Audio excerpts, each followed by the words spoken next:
Xabaringiz borki, yurtboshimiz tomonidan xususiy tadbirkorlikni rivojlantirish, ayniqsa yosh oilalarga daromad manbaini yaratish borasida bir qancha qonun va qarorlar qabul qilinib, hozirgi kunda ushbu qonunlarimiz respublikamiz bo'ylab o'z natijasini ko'rsatmoqda. Biz ham Buxoro viloyatidagi mana shu eng olis tumanlardan biri bo'lgan Turkmaniston Respublikasi bilan chegara qo'shni viloyat hisoblangan Olot tumaniga tashrif buyurdik.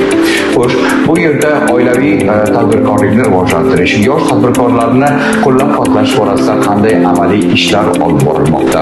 Umuman xususiy ishlab chiqarish korxonalari soni qanchalik ko'paymoqda? Daromad manbai ham shunga javob beradimi degan savollar bilan biz albatta mana shu Olot tumaniga tashrif buyurdik va hozir biz turgan joyimiz xuddi mana shunaqangi so'zimiz boshida aytganimizdek endigina ish boshlab o'zining mana shu daromad manbaiga ega bo'lgan. Qolaversa bizga bergan ma'lumotga qaraganda boshlanishda 3 ta, hozirgi kunda 7 ta ish o'rni yaratgan konditer ishlab chiqarish sexida turibmiz. Ushbu sex rahbari Husan akamiz tomonidan yuzlanmoqchimiz. Husan aka, assalomu alaykum. Yana bir bor xushvaqt bo'ling. Mana biz ko'rib to'g'risi qiladigan ishlar, umuman chiqaradigan mahsulotingizni ko'rib anchagina ko'zimiz quvnatdi.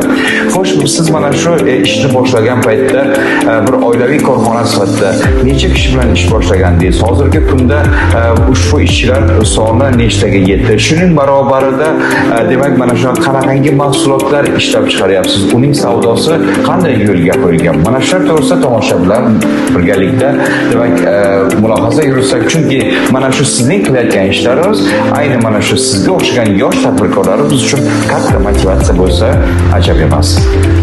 Albatta, bu faoliyatimizni 2024-yilda dastlab boshlagan vaqtlarimizda muhtaram prezidentimiz yosh tadbirkorlar uchun ajratayotgan imkoniyatlardan, unumli foydalangan holda imtiyozli kreditlardan foydalanganmiz. Boshiga ishchi bo'limlarimiz endi o'sha paytda 3 kishi bilan dastlab ish boshlaganmiz. Hozirgi kunda mana 7 ta ayollar ish bilan ta'minlaganmiz. Mahsulotlarimiz soni hozir 50-60 taga yaqin mahsulot ishlab chiqaramiz. Mahsulotlarimiz tuman bozorlarda, do'kon rastalarda sotilib kelmoqda. Hozircha talab juda kuchli mahsulotlarimizga. Necha xil mahsulot ishlab chiqaryapsiz va aynan tushunarli bo'lishi qanaqa mahsulotlar ishlab chiqaryapsiz? Korxonamiz milliy shirinliklar ishlab chiqarishga moslashgan. Bizda faqat tortlar, pirojnilar, qaymoqli, sutli mahsulotlar ishlab chiqariladi. Hozirda 23 xil mobaynida 23 xil turdagi mahsulot ishlab chiqaramiz. Aytingchi, mana shu sizning ishingizni endi boshlagan paytingizda bir tuman hokimligi tomonidan qandaydir bir yordamlar bo'ldimi? Mablag'ga taqaladi. Mana ko'rib turibmiz, zamonaviy tarzdagi pechlar, ishlab chiqarish uskunalarini xarid qilgansiz. Albatta yordam bo'ldi. Dastlab prezidentimizning yoshlar kelajagimiz davlat dasturlari asosida ushbu binoni qurish uchun bizga yer uchastkasi ajratib berildi. Undan keyin aynan shu loyiha bo'yicha imtiyozli kreditlardan foydalandik. Albatta tuman hokimligi tomonidan ancha yordamlar bo'ldi bizga. Demak, aytingchi, mana shu siz ishlab chiqaradigan mahsulot bu boshqa siz kabi mana shu tadbirkorlar orasida nima bilan farq qiladi?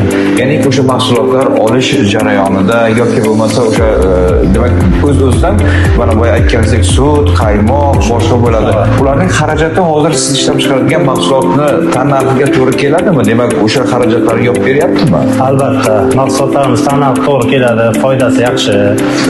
Bu sohani tanlashimiz oldin biz ancha faoliyat turlarini o'rganganmiz. Aynan biz chiqaradigan mahsulotlar, biz shug'ullanadigan nima bo'yicha, tur bo'yicha tumanda ishlab chiqaruvchi yo'q. Birinchidan ana shunga nima qilib shu sohani tanlaganmiz. Demak, kelajakdagi istiqboldagi rejalar qanday? Chunki har bir inson mana oila qursa, o'sha oilasining kelajak istiqbolini qurib biladi. Sizlar mana yaxshi niyat bilan dastlab 3 kishi bilan boshlagan bo'lsangiz, mana 1 yil oradan o'tmas biz 7 kishiga ko'paytirib soldik ekanda. Albatta, bu rejamizda bor. Endi ko'p uzoqqa cho'zilmaydi, xudo xolasa mana dekabr oyigacha korxonamiz quvvatini yana oshiramiz. Kamida 15 tagacha ish o'rnini ko'paytiramiz deb rejalashtirib qo'yganmiz. Bu aniq reja, xudo xolasa. Yana shu bilan korxonaning quvvatini oshirib ishda davom etaveramiz. Demak, har yiliga hech bo'lmaganda 10 ta ishchi soni ko'paysa ham bu yerda 4-5 yilda o'z natijasini ko'rsatib, mana shu o'zizga o'xshagan demak ishtiyoqi baland bo'lgan olotlik yoshlarimiz ish bilan ta'minlanadi. Qolaversa uni kasb hunarga o'rgatishni o'zi demak bir katta baxt bo'lsa kerak deymiz. Nima derdik? Hayotlaringiz mana shu niyatlaringiz xolis bo'lib, o'zlaringiz ishlab chiqaradigan shirinlikdek shirin bo'lsin va o'ylaymizki, mana shu siz aytgandek quvvat soni ko'payganda ham tomoshabinlarimiz bilan birgalikda mana shu korxonangiz faoliyati bilan tanishish nasib qilgan bo'lsin deymiz. Xayr, salomat bo'ling. Azdan eslatib o'tamiz, biz mana shu qo'shni respublikamiz, ya'ni Turkmaniston Respublikasi bilan qo'shilib o'tgan faoliyatning eng chekka Olot tumaniga tashrif buyurdik va bu yerda mana shu ishlab chiqarish tadbirkorlarga yaratilgan shart-sharoitlarni o'z ko'zimiz bilan ko'rdik. Ko'rganimizda esa boricha istagli qilishga harakat qildik. Bizni kuzatishda davom eting.